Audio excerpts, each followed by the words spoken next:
Welcome back. Well, we get into our Sunday feature now where we unpack the top stories of the week, from the budget vote and the political tensions that came also to US President Donald Trump's reciprocal tariffs against South Africa and others. We discussed this with Africa-Asia Dialogues Director Thembisa Fakude. We also are with political analyst Sinet Solomon and the South African National Editors Forum's Deputy Chairperson and TUT Journalism Lecturer, Mr. Tamano Makadi, in studio with us as well. Guys, thank you so much for joining us. Thembisa Fakude will join us in a few moments, but so much to get through. Can we talk about, just from a media point of view, I think that as a practitioner, certainly what we saw was this was not one of those weeks that you say is a dry week on the rundown. So much to talk about. Wednesday, for instance, an incredibly busy day where we saw that budget vote taking center stage. And if you were expecting, just as a storyteller, that this is the story we'd be telling about that budget vote, around which party stepped forward to support the ANC. Yeah, no, I think, Naledi, really one of those. Obviously, South Africans have been waiting, and they really wanted to know as to whether a budget was going to be passed. Of course, we already knew about the 0.5. The DA, on the one hand, they were not in favor of that. Of course, the ANC, pushing it, and obviously on the sidelines, of course, mobilizing, trying to get support for that to be passed, because it was going to be a problem for them if it was not going to be, to be passed. But obviously now the big question, what's going to happen to, the GNU? Yeah. The DA, is it, are they going to pull off? And if at all it were to go that way, what are the implications? What does it mean for South Africa's economy? And of course, I mean, there are a lot of questions that are just hanging in the air. Obviously, they started, this, and I mean, the DA, they were very clear right from the onset to say they are not in support of the increase of VAT. But I mean, at this point, are they waiting for the ANC to pull the trigger? Who goes first? Obviously, they came to speak to the public, just after that announcement. But obviously, we wait to see what happens going forward. Yeah. Yeah. I mean, interesting. And Sinet, perhaps we bring you in here as our political analyst. I mean, we can, of course, talk about, the revenue and the 0.5 percentage points. I think that debate has been had, though. I'm quite keen in the political fallout of that budget vote. You did, for instance, see, before we got into the budget vote, Herman Mashaba, for instance, of Action SA, saying, well, Action SA is not against joining this government of national unity. And if, there is future prospects for Action SA in GNU, what you make of that? But now this tug of war, ANC, DA, Senate. This is really quite fascinating, Naledi. From the onset, there has been a lot of questions about how the DA and the ANC would be balancing their differences. And we've seen this play out in, obviously, the Bela bill. We've seen it play out in the expropriation bill. And more recently, we've seen it with the VAT. And I think one of the key things, as you rightfully mentioned, is if the DA does decide to leave, there are quite a number of political parties that have expressed their interest in joining, with Action SA being one of it. But we've also seen that Action SA and the ANC have been working quite well together at for example, in the city of Tshwane. Now we see them working together more closely in terms of a national level. And I think that might be the formation of a close alliance. But moreover, we've all seen that the EFF and possibly MK would also be interested in joining that government of national unity should the DA exit. So I think at this point in time, the DA has invested so much of time and effort into trying to tell its constituencies that the GNU is there to work for South Africa and so on, that they can't necessarily backtrack, because how do you then explain to your constituencies that you've now backed out of something that you've ensured them would work?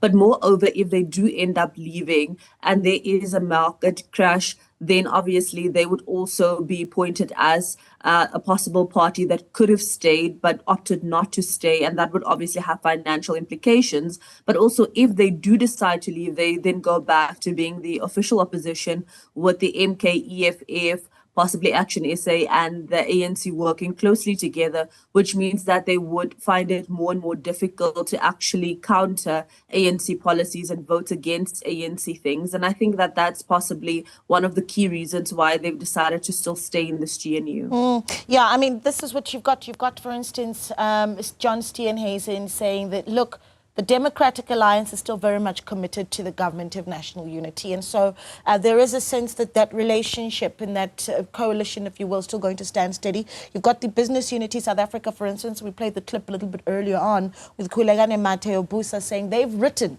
to the ANC and the Democratic Alliance to say this GNU needs to hold. But this week, Times Live, Mr. Makadi releasing leaked audio of President Cyril Ramaphosa giving feedback to ANC members on his interaction with the Democratic Alliance. And in there he talks about how the Democratic Alliance and John Steenhuisen have found themselves at a cul-de-sac. And he uses the words, the ball at this point is in your court, speaking to just how much power the Democratic Alliance really just genuinely have in this government of national unity. I mean, how do you characterize that? No, I mean, if you think about it, and let's begin with, Busa. Obviously, they have, interest in this. Of course, I mean, you're talking business South Africa. Obviously, the collapse of, GNU affects business, affects South Africans in a big way. But if you talk of that leaked audio, of course, I mean, it's something that's still to be, tested, and I'm talking about the authenticity of it. Let's take it. Yes. That's the case, at right? Face value, okay. Yeah. So obviously, between ANC and the DA, nobody would want to take responsibility of the collapse of a GNU because it's a critical moment in the life of a country. Nobody would want to take responsibility for a collapse of a GNU, which obviously has got many implications.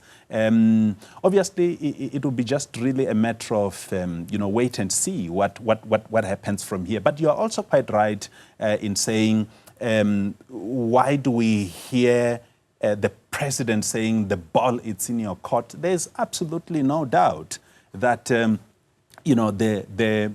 presence of the DA in the context of a GNU, obviously, it plays a very big role in the context of our economy. We have seen it right from the beginning when it first started, that our economy could sort of hold. It was a bit stable. If the GNU was to collapse today, what's going to happen, particularly today when we have so many problems? I won't even talk about unemployment. I won't even talk about another story, of course, which we'll get to in just a moment, the implications with the tariffs that we are now getting from the US. Yeah, and in fact, let's go there now, because it was quite a moment where, for us, late at night, live visuals coming out of Washington, D.C., the US president takes the podium in front of his supporters and some of the automotive industry. And what he essentially does is announce that for too long the US has been taken advantage of in how it trades with other countries of the world. And he says that he's going to impose a 10% minimum tariff on imports coming into the US. That's the minimum. And then he goes on to say that there are, though, the list of countries that are the worst defenders, and of course, South Africa is on that list. And we can bring in Thembisa Fakule now, who's the director and senior researcher for fellow Africa-Asia Dialogues. Thembisa, good evening to you. Gosh, What an evening that was. In the days that followed, I watched to see so many, economists trying to do the mathematics of how Trump got to the 60% tariff that we are charging the U.S. and why that would then explain the 30% tariff that he charges to us. How would you explain how he got to that number? Well, we still don't know. And this is what the Minister of Trade and Industry and competition in South Africa, Mr. Parkstyle, said that we mustn't speculate because we don't know how they got to that number. And any discussion at this point is pure speculation. I mean, how do you explain, for example, that Lesotho will have a 50% tariffs on one basis? So this was an AI generated, at least from where I sit.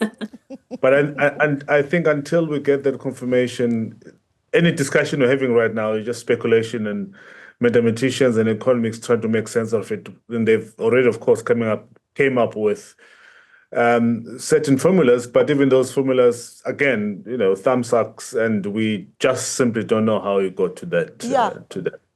Because I've heard trade deficit being discussed as well. That's how he got to that number, but even that number doesn't take you to a direct 60%, and hence what Trump has called, and I use the word kind because that's the word he used, a kind reciprocal 30% tariff. But Thembisa, this is interesting because you have this announcement that the U.S. president makes just days after South Africa has announced that, well, we've sent some leaders to speak to the U.S. and, the tone was fair. It was fruitful.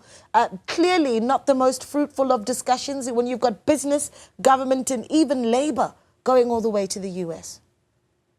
Well, number one, let us be clear that this was not directed to South Africa. Luckily, all countries of the world are targeted by Trump's maverick economic maneuvering. So that is, to me, was a sigh of relief. And of course, still discussions are continuing on the sidelines about targeting certain members of the ANC and government for sanctions by the United States. But this was directed at everyone.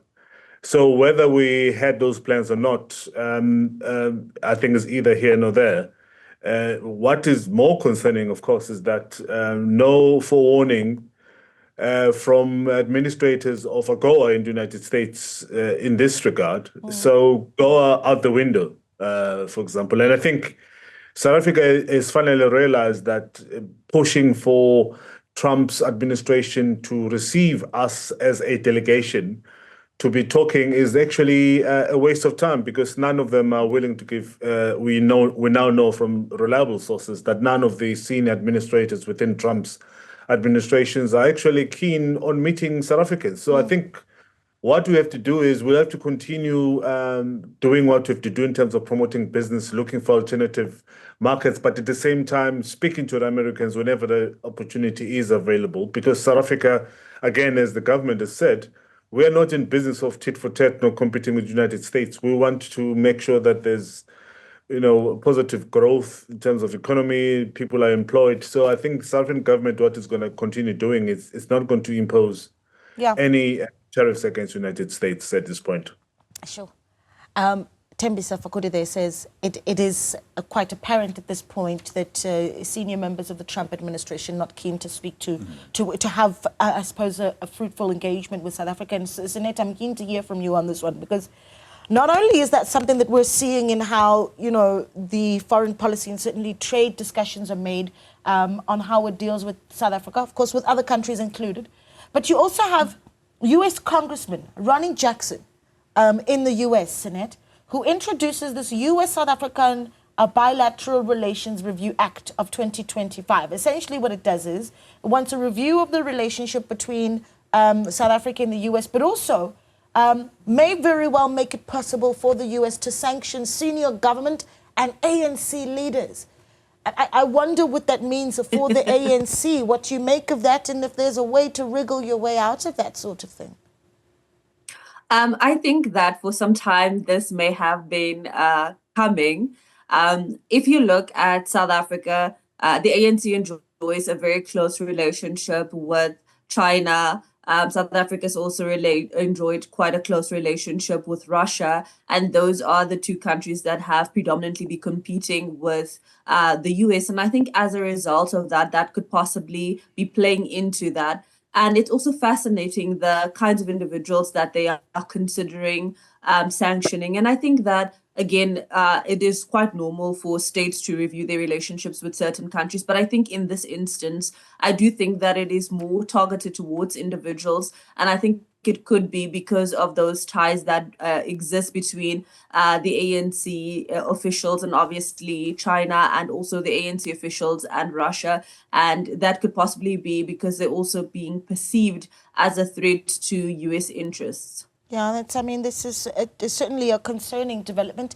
And unfortunately, we do need to take a short break. When we come back, though, we'll look at other big stories coming out of the week. One of those being the acquittal of Timothy Omotosho, as well as his two co-accused, the criticism that has been leveled against the National Prosecuting Authority, gender-based violence also being in sharp focus this week, as we also have watched the country taking to the streets, protesting for support and justice for Kwekwe. All that and more on the other side of this.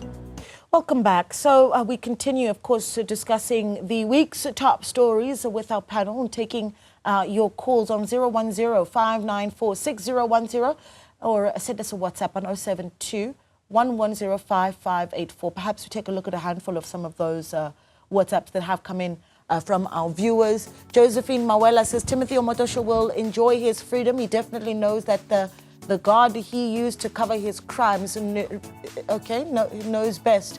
My heart is aching for those girls and women. Josephine, thank you so much for that WhatsApp.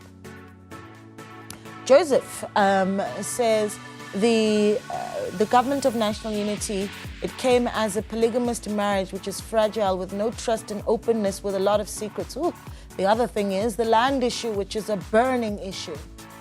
Interesting, Joseph there testing the strength and resilience of this GNU. Anonymous saying the top story that stood out for me this week was the fiscal framework budget vote, basically of how Action SA voted with ANC and opposition supporting the government of national unity, whilst the GNU partner being against the partner. Yeah, interesting. And we see how many of those are still coming in, those WhatsApps. Okay, Anonymous says South African justice is a disappointment to acquitting such devious acts of Omotosho. I'm so disappointed, reckless, regardless of a lack of evidence. Worse, that the whistleblower was brutally killed. Anonymous, thank you for that. Another Anonymous saying the minister lied about DNA on Kwekwe's case. I wonder what kind of justice he's serving. He must step down. And the issues of justice we certainly are going to be touching on in this segment. But we're taking calls 010-594-6010. Sifudi is calling in from Pretoria. Sifudi, good evening. I'm from Randfontein, Dineo. How are you? From Randfontein. Thank you so much for calling in, Sifudi. Talk to us. It looks like, Dineo, we've been caught flat-footed. We've been caught napping. Concerning Donald Trump. Hello? I'm listening to you. Yes. And this was Donald Trump's campaign ticket. He wants to reset the button economically. He wants to return back the factories, companies that left to Asia for cheap labor. He wants to reindustrialize the U.S. Now he's liberating the last ounce of power, economic power that the U.S. has. But the hope for us is that yesterday there were marches in more than 1,000 cities around the U.S. His strategy is starting to backfire because the economy is now suffering. They are nearing recession in the U.S. Maybe that's our only hope. But to South Africa, what I'm telling them, it's our foreign policy, it's ICC. There's consequences for the actions because a bill is now on the table in Congress. We may suffer sanctions, bilateral relations may be ending. So we ought to hold tight the ride is going to be very, very tough for us. Good evening to you. Good evening to you, Sifudi. Sifudi saying we might see ourselves in for a bumpy ride moving forward. Lots to talk about. And so I do want to get to some of the WhatsApps that have come in this evening. A lot of them talking about Timothy Omotosho and certainly the issue of Gwegwe. And Tamanyo, just here in studio with us. I don't know if, as a journalist, and we've been looking at this case for 8 years as a country, we go back to the shocking testimony that was given by Cheryl Zondi on that podium, not once, but twice, the reality of it. Hours of her giving that testimony, grueling details, the sort of details that even as a reporter, you became very difficult to even find the words to use because of how graphic some of it was. And this is the outcome. I mean, what do you make of the acquittal of Timothy Omotosho, Lusanda Sulani, and Zugi Swasito? No, very worrying indeed, Naledi. Perhaps maybe before I get to that, can I just squeeze in a very short comment? Sure. From the phone call we're receiving from Sifudi. So if you think of what has been happening, and I'm going back to the tariffs, there's AGOA, which is supposed to be renewed by September this year. And that is a main concern for me, because if you think about it, what Trump has done, basically, it's basically giving us a warning. And I know that these tariffs are not just for South Africa. Obviously, you've got China, you've got Japan, including his neighbors, Mexico and Canada. But the point is, if you talk of AGOA, in South Africa, how many jobs are created in that space, especially if I'm talking agriculture, right? So I think there are a number of things that obviously do worry us, and you have not even started going into the motor industry. You're talking about BMW, which is quite big here in South Africa, Mercedes-Benz, in Pretoria, and of course in East London. So rather, I mean to say Gqeberha. Yes. Obviously, that's quite a big problem, but obviously we will wait and see what happens. So now, coming back to the issue around Omotosho, and this now obviously takes us to Gwegwe's story.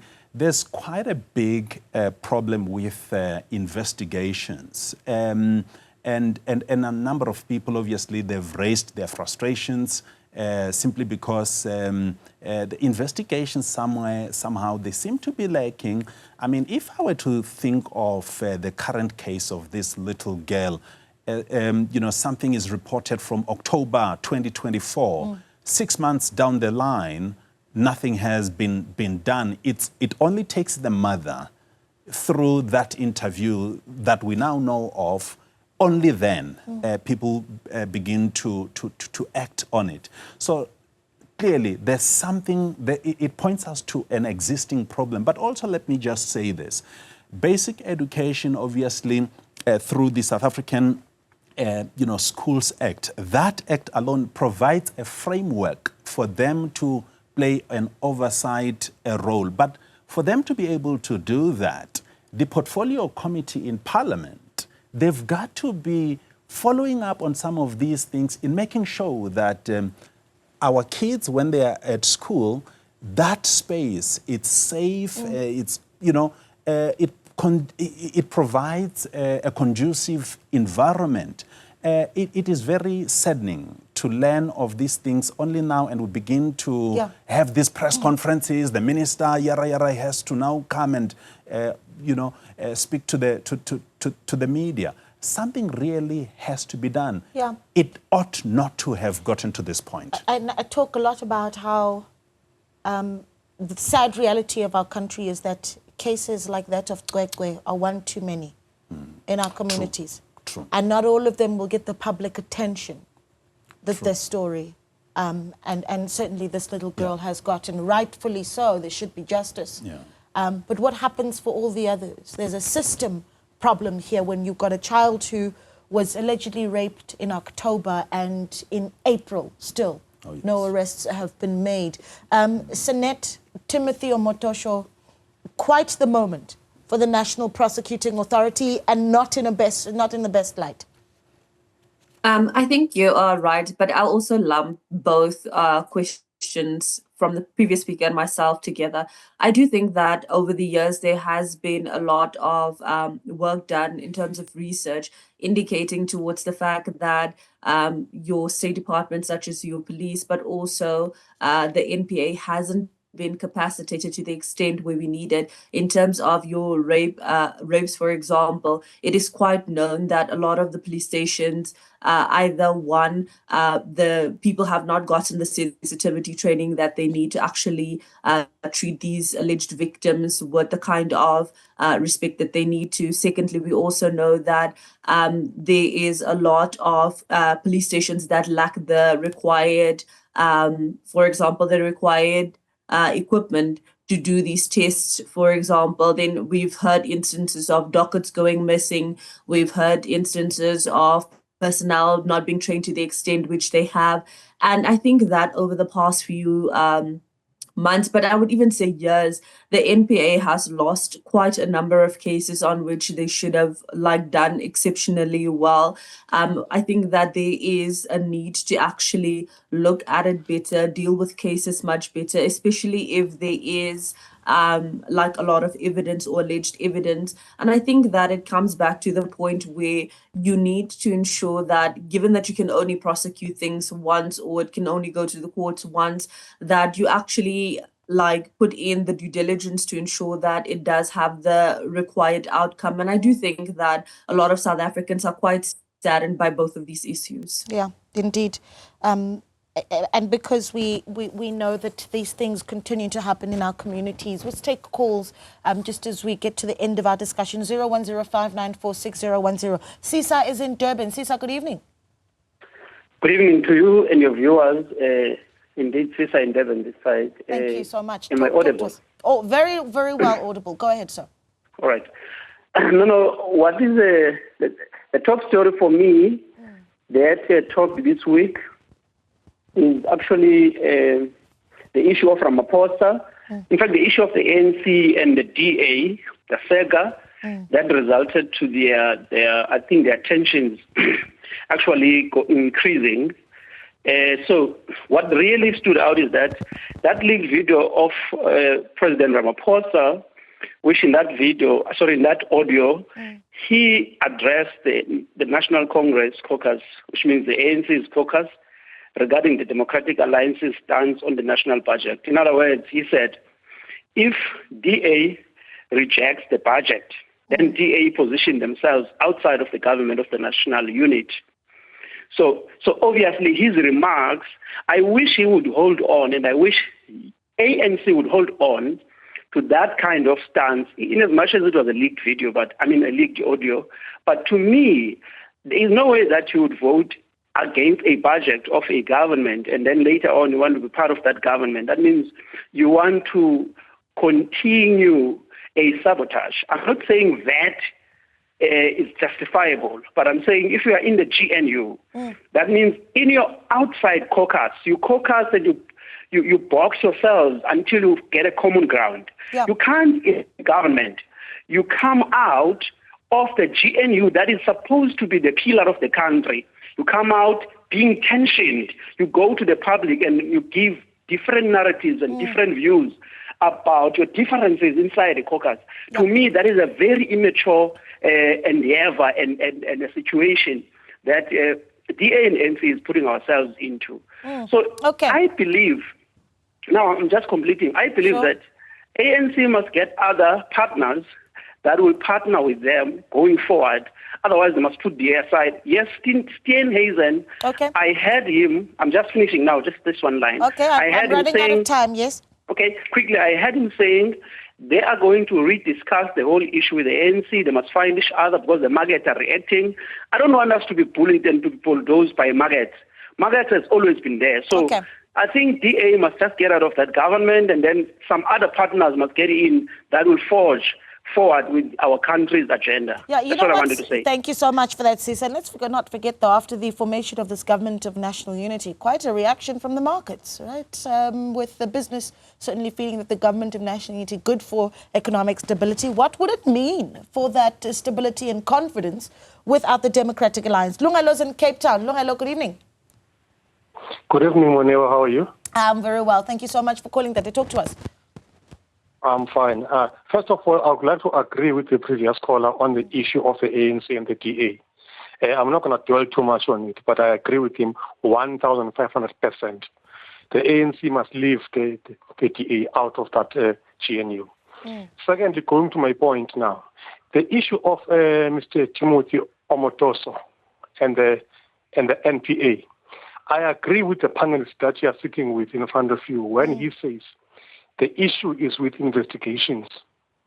The South African police services are very weak when it comes to investigation, in investigating cases, and that goes into and affect the product when it goes to the prosecutor, and then when it's tabled in front of a judge.